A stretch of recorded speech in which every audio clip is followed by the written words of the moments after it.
I've never been on the street before. I don't want to be on the street. It's crazy. The street is crazy. But when my wife passed away, I just didn't give a care. I didn't care. You know, and then our van burned up with my dog in it. And So that's how I just didn't care. But Josh, he was there.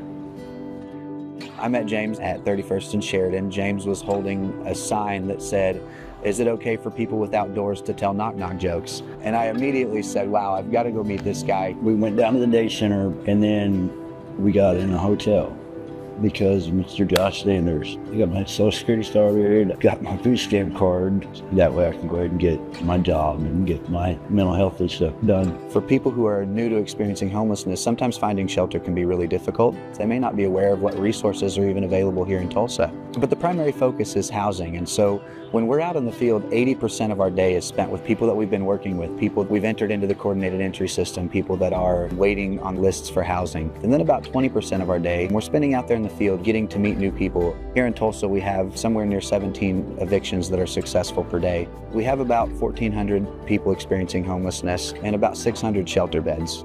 Out in the field, they serve the communities around several quick trips around Tulsa. We have a team that is in the south area that serves a large density of low-income housing and apartment complexes.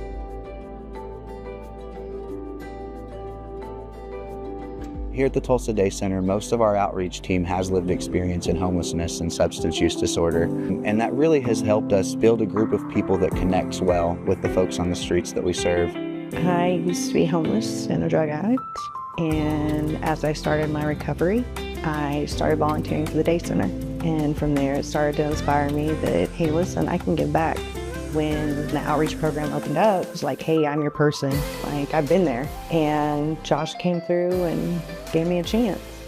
I've been in recovery off and on for years. Before I would struggle, I would relapse, I would come back. For whatever reason, I couldn't do it. Through groups, through therapy, I never could just stay sober. And then when I started this line of work, it helps me. It helps me be sober. It gives me a purpose and a reason to come to work every day.